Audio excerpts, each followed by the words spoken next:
Assalamualaikum warahmatullahi wabarakatuh. Pada saudaraku sekalian dimanapun berada,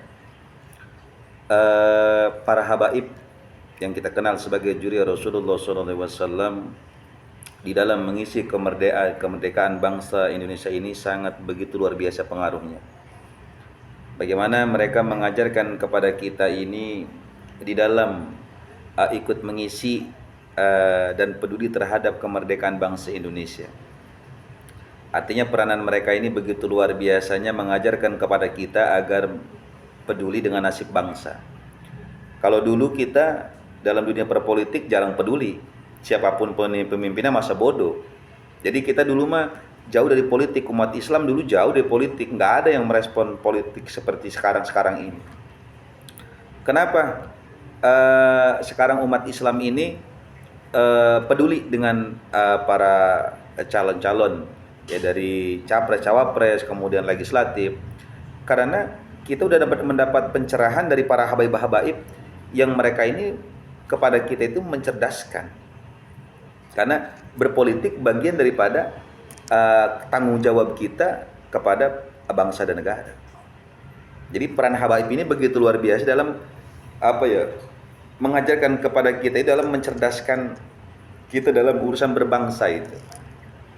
Kalau dulu kita digiring opini umat Islam jangan berpolitik, umat Islam politik itu kotor begini-begini.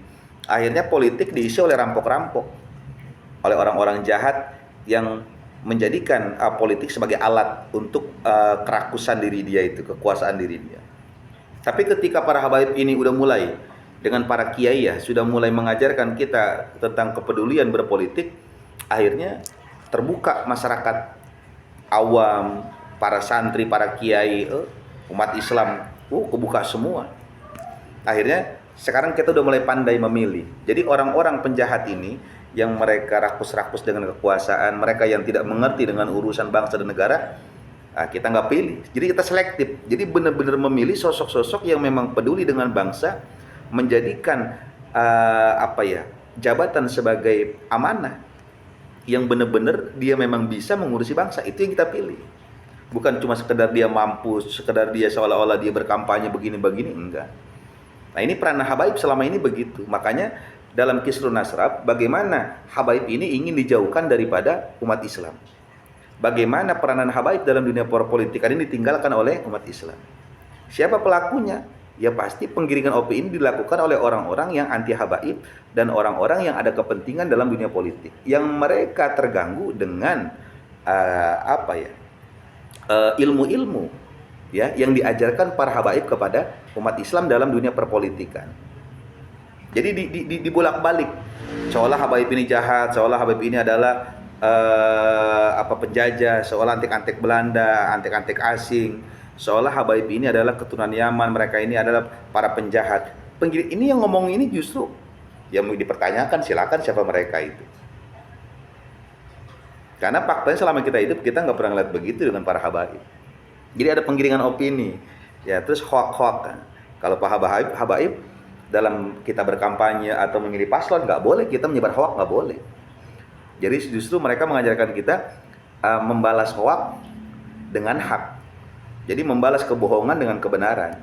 Nah, itu kan pencerdasan kepada anak-anak bangsa ini. Nah, jadi barokah kita mengikuti habaib, dan mereka yang anti habaib, ente bisa lihat kemana diarahnya coba. Hanya opini kebohongan, jong ya begitu. Ya, itu jelasnya para habaib ini. Kenapa habaib karismatik yang ingin dihancurkan? Karena selama ini para habaib yang mencerdaskan bangsa. Selama ini para habaib dengan para kiai yang kolaborasi, yang mereka benar-benar mengurusi bagaimana nasib bangsa. Dari rongrongan orang-orang yang tidak bertanggung jawab, orang-orang yang mengkhianat atas nama bangsa. Nah, ini kita harus perhatikan ini. Ya. Salam akal sehat. Assalamualaikum warahmatullahi wabarakatuh.